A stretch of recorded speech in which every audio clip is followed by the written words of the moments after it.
गजपति जिला गोसाणी ब्लॉक गुरांडी ग्राम श्री श्री श्री भगवती तारातारिणी मां मंदिर प्रतिष्ठा उत्सव अनुष्ठित हो जाइछि। एही प्रतिष्ठा उत्सव गत 3 दिन धरी चालू रही बेले अंचल हजार हजार श्रद्धालु माने जोग देइथिले। प्रथम दिन में कलश यात्रा, दीक्षा ग्रहण, यज्ञशाला संस्कार, कलश पूजन, अग्नि संस्कार आदि कार्यक्रम होइतिबा बेले तृतीय दिवस रे देवता अधिवास, स्नान, जीवन्यास, मंदिर प्रतिष्ठा, पार्श्वदेवता प्रतिष्ठा एवं पूजार्चना होइतिला। आज 1600 उपचार, पूजा, रत्नमुद स्थापन, पूर्णाहुति, अन्नप्रसाद सेवन कार्यक्रम मध्य होइतिला। एही प्रतिष्ठा उत्सव रे जोग देवा पई गुरांडी ग्राम समेत अंचलवासी हजार हजार संख्यार जोग देइथिले। भगवती तारातारिणी मां को निम्बगछ मूले अस्थायी मंडप रे पूजार्चना करा जाउथिला बेले गुरांडी ग्रामवासी और स्थानीय अंचलवासी सहयोग रे मांकर स्थायी मंदिर निर्माण करा जाइछि। अंबिका प्रसाद महापात्र ग्रामर मांकर सेवक पुरोहित यही जो कार्यक्रम प्रतिष्ठा कार्यक्रम 3 दिन धरी चली रही। प्रथम आमर कलश यात्रा, पुणी मंडल पूजा, द्वितीय दिन आमर थिला मांकर देवस्नान, पुणी मांकर जीवन्यास। यही कार्यक्रम 3 दिन मुख्य पुरोहित होती आमर अभय गोपाल मिश्र, पुणी सहायक विभूति आम 5 जन पुरोहित नहीं कार्यक्रम चल रही था। आज पुणी आहरी अनेक कार्यक्रम रही। बर्तमान केवल मां नवजौवन दर्शन सहित दधिनवती होता, पुणी पूर्णाहुति, स्वर्गद्वार, पुणी मां नगर भ्रमण, एमती पुणी अनेक कार्यक्रम होती।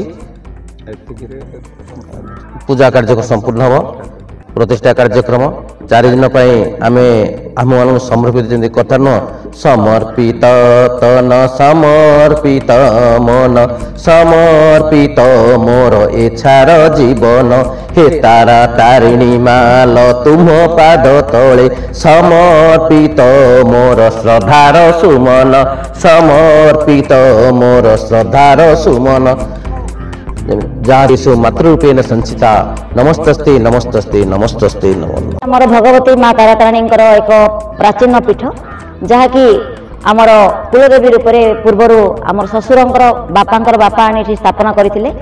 सेबठ दीर्घ 100 वर्ष अधिक हो मंदिर स्थापित होता, किंतु मंदिरटी जराजीर्ण अवस्था रही जो माँ स्वप्नादेश है जे तार मंदिर को शीघ्र पुनरुद्धार करी नूतन भाव मंदिर प्रतिष्ठा करी तार पूजा करा जाऊ। से निर्देश क्रमे ग्रामवासी मानकर सहयोग एवं आमर सरकार सहयोग एवं समस्त आम परिवार सपरिवार सहयोग आज दीर्घ 4 दिन है माँ जो प्रथम दिन कलश यात्रा चली, द्वितीय दिन आमर काली प्राण प्रतिष्ठा एवं स्नान चली। आज पूर्ण आहुति प्रसाद सेवन सहित मां नवजौवन दर्शन श्रद्धालु माने पाइले। केवल गुरांडी ग्रामर 2-3 हजार श्रद्धालु नुहंती, गुरांडी आखपाख 10 गोटी गाँव प्रायतः 4-5 हजार भक्त आज समागम होते। गतकाली बहु अंचल दूर दूर अंचल भजन कीर्तन माने आसीथिले। ललिता सहस्रनाम आज बोला जाइथिला। विभिन्न प्रकार महलरू राजनेता मानकठू आरंभ करी आरक्षी विभाग विभिन्न विभागर सब विभागर लोक मैंने आज आसी मां आशीर्वाद नहीं। तो ये आशीर्वाद नेबा पछरे मां भगवती कृपा जी अच्छी आम पूर्वपुरुषंकर आशीर्वाद रही अच्छी। तत्सहित मोर ये ग्रामवासी मैंने जो अच्छा आमर से ग्रामवासी मान सहयोग बिना यही मंदिर के पुनरुद्धार स्वप्न भाविया बहुत कष्टकर मो पाई थिला, किंतु पूर्ण सहयोग कर ग्रामवासी। तत्सहित मोर यही मंदिर कार्य को करने आमर जे अच्छा गुरांडी ग्रामर पुरोहित पिलू मिश्र व पिलू भाई जी कि बहु दिन धरी अपेक्षा करते मंदिर पुनरुद्धार कार्य से आमर मुख्य आचार्य रूपे कार्य करने आम निमंत्रण करूँ। सहयोग माँ बहुत संतुष्ट अच्छा पूजा पद्धति एवं से कहते यहीपरि भाव में पूजा अर्चना करा प्रति वर्ष चैत्र मासरे धूमधाम रे मोर पूजा करा मुझे विराजमान होती से निर्देश देते। आम पाखरे अच्छा आमर परिवार समस्त कुलबधू अच्छा एवं आमर पुरोहित जी अच्छा कुल पुरोहित कहीपरि अभय गोपाल मिश्र सार अच्छा। तत्सहित आमर टुना भाई भी अच्छा। तत्सहित आमर विभूति आमर अंबिका प्रसाद विभिन्न महलर एम सहयोग ए 7-8 जन ब्राह्मण सहयोग आज पूर्णाहुति कार्यक्रम आग को संपूर्ण होगा सहित से समस्त आशीर्वाद देवे। तो आहरी यही मंदिर कार्यक्रम अधिक उन्नतर अधिक उन्नतर हूँ, समस्त ग्रामवासी मान उन्नति हो, चतुर्पार्श्व समस्त श्रद्धालु मानकर उन्नति हो, समस्त आपद विपद माँ साहा हो रुहतु, समस्त घंटा गोड़ाई रखि था, समस्त मनस्कामना पूर्ण हो, यही आशा नहीं आज कार्यक्रम आग को चली रही।